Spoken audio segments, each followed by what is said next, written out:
Hey Gym fam, welcome back to At Home Fitness with Coach A. I am Coach A and it is my goal to deliver the best in-gym quality coaching and workouts to you guys at home and in your garage gyms. Today is Thursday, August 20th, and it is day number 158. Man, it's a long pandemic, maybe even an apocalypse. I'll tell you what. Anyway, we got a couple different things today. Possibly some movements that you guys aren't comfortable with because you've never done before. So excuse the terminology if it's just kind of swirling around your head. I'll be demonstrating it in a minute in the garage gym. And if you guys need anything else, please don't hesitate to contact me, get in touch, and I will help you guys work through it. Remember that remote coaching is part of what we offer here. So for the strength today, we have a pulling focus on what we're going to be driving home today. The first thing is going to be 3 rounds of a bird dog eye raise. A lot of stuff there, probably sounds like jumbo jobber. So what we're looking at here is in a bird dog position on a bench, and I'm going to demonstrate this in a second. You guys are going to do a single arm eye raise, ideally with weight, probably with not a lot of weight. Right arm first, left arm second, back and forth, 3 total rounds. From there, we're going into a workout that's going to be a 15-minute alternating EMOM. 3 different movements, 5 rounds each. Each one of those pieces is going to start on a minute. All right.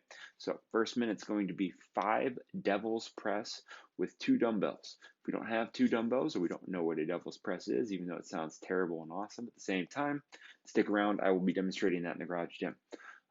The second one, which will start on the top of the second minute, is going to be 10 alternating dumbbell plank rows. These should be the same weights you guys are using for the devil's press. If we can devil press it, we could probably, if not absolutely, plank row it. If we cannot devil press it, does not mean the other thing. So I want you guys to set the weight for these off of the devil's press. And again, it's alternating, so it's going to be 5 each. Both of these pieces should be a work rest component that comes in right around 30 seconds of work and 30 seconds of rest. Having said that, the third one is also going to be a 30-second work and 30-second rest, and it's going to be a wall sit. If you're not sure on the depth of the wall sit or how to hold the position or what a wall sit even is, stick around and I will go through that. Keep in mind, we're going to keep rotating through this order. So first minute's the devil press. Second minute is the plank row. Third minute is the wall sit. Fourth minute is back to the devil's press, cycling through for 5 total rounds. There isn't really a score component on this other than maybe a pass fail. Or you guys can record the weights you use and attempt to this again at some point in the future with a little different, heavier weights.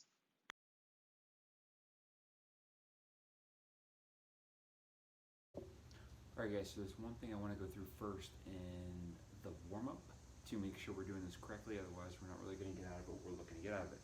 And that is the side plank rotation. So step number 1 is going to be get into a side plank on the forearm. Step number 2, you can do this with very light weight if you want, but you don't need to for the warm-up, is to take that right hand and shoulder, rotate it down through without releasing the hips, and then rotate back up and out to extension. We're looking at 5 each side, so it's down 1, up 1, 2, 3, 4, 5, and then flip it over and hit that plank on the right arm.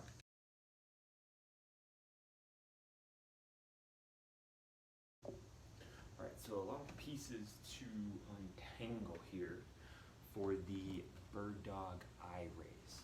So first off, the eye raise, which can be done with bands, crossover symmetry to warm up, can be done with light weights, can be done laying on a bench, can be done standing upright. T can be done actually laying on your chest on the ground without weight. T is straight out to the side. Obviously, that is making a T. A W is here, a Y is here, therefore an I is straight up overhead to extension while controlling the abdomen and not letting a arch happen where the ribs pop out. So that is going to be an eye raise. In this position, I'm going to set my shoulder back with very light weight, and then I'm going to bring it up into that extension position. Okay? Now, the bird dog. A bird dog position refers to stabilization in a bridge pose with the opposite knee and hand.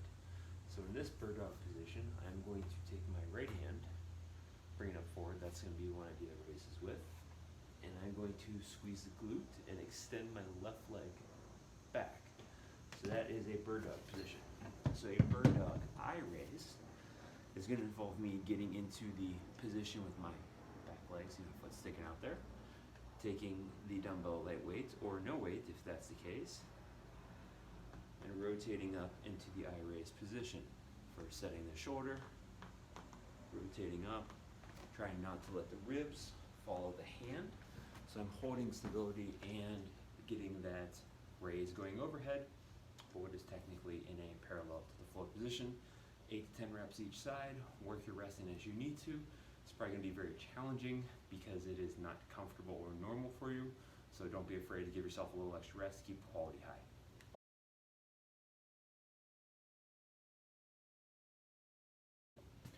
All right, 3 movements. Each one has its own piece.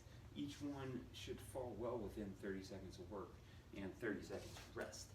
If you have never done a devil's press before, it is pretty much as it sounds, literally the devil. We are essentially going to do a burpee and then a dumbbell swing, double dumbbell swing, going up overhead. So step number 1 is dumbbells hit the ground. Step number 2 is I drop down on top of them as if though I was going to do a burpee. I then come up as if though I was going to do a burpee, being careful not to get my feet too far forward on the dumbbells because I want to be able to swing those dumbbells up and back into the hips. Notice my knees and hips are also kind of extending back like the bottom of a kettlebell swing. So I swing back and then drive through, create an extension, and swing those hips and the weight up overhead. Okay, now big thing here is we want to make sure that is a swing, that is a leg and hip driven movement. It is not a pick it up with our back and then press it overhead with our shoulders. Okay, so it should be fluid. So if you aren't able to maintain fluency, especially with 5 reps, then we probably have dumbbells that are too heavy. Now, second movement is going to be the dumbbell plank row. We talked about this before, alternating. You guys are going to support on the off dumbbell, row all the way through, and then switch sides. 10 reps, so it's going to be 1, 2, 3, 4, 5 to 10. Okay, 5 each side. Last but certainly not least, we are looking at our wall sit. Obviously, you're not going to be able to see this from straight ahead, but I want you guys to try and get in a position where the shins are vertical, the hips and knees are on the same line. I'm able to maintain good knee to toe discipline, meaning they are on the same line. Toes aren't diving in, toes aren't diving out, and I'm bracing my core and lower back against the wall. Goal is to hold for 30 seconds, rest for 30 seconds. Don't underestimate this one. It's pretty nasty.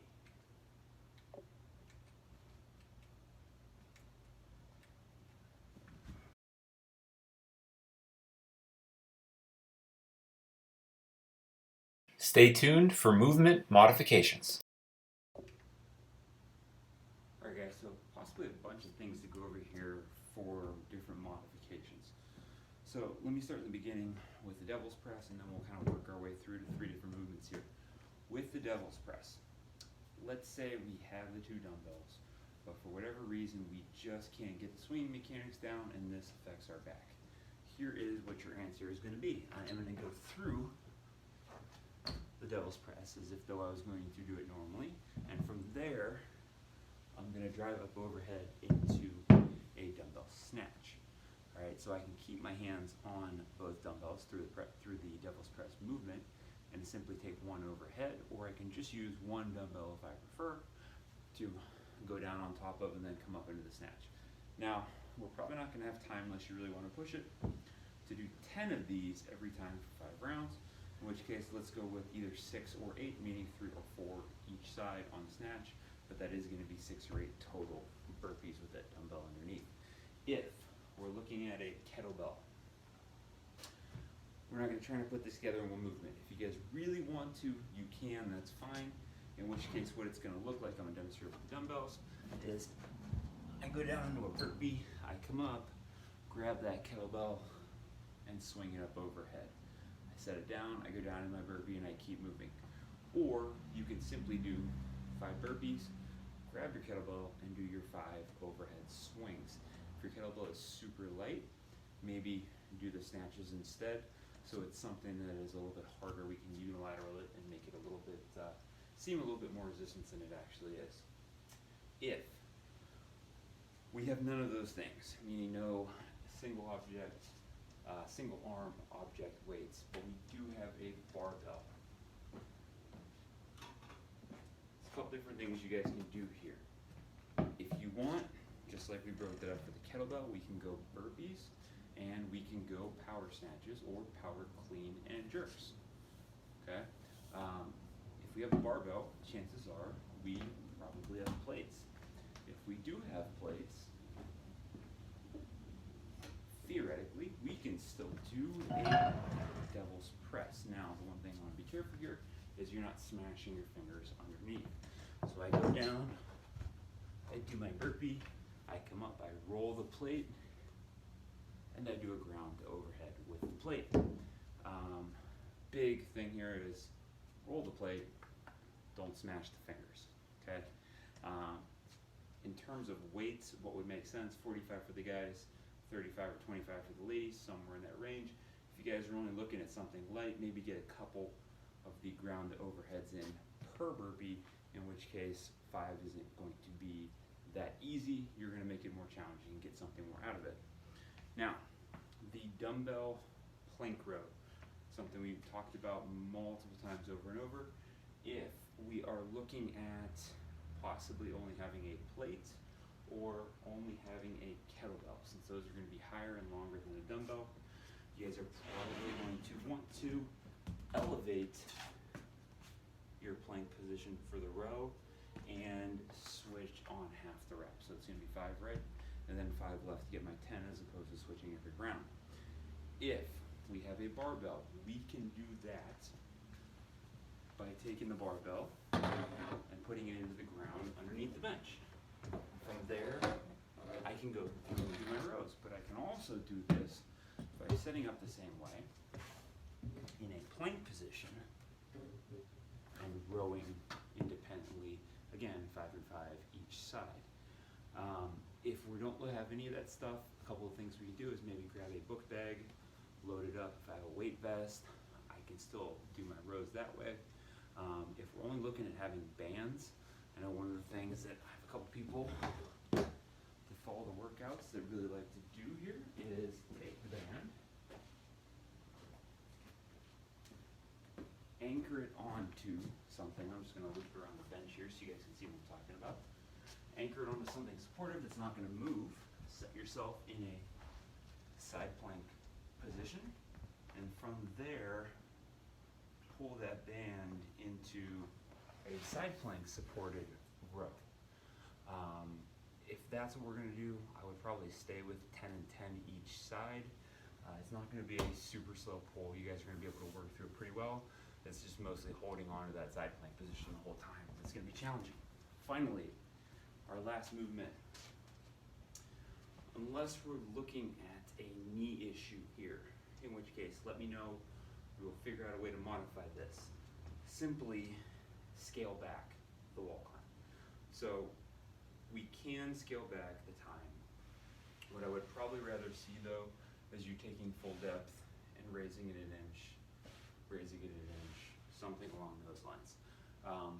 The stress should be on the core, the stress should be on the quads.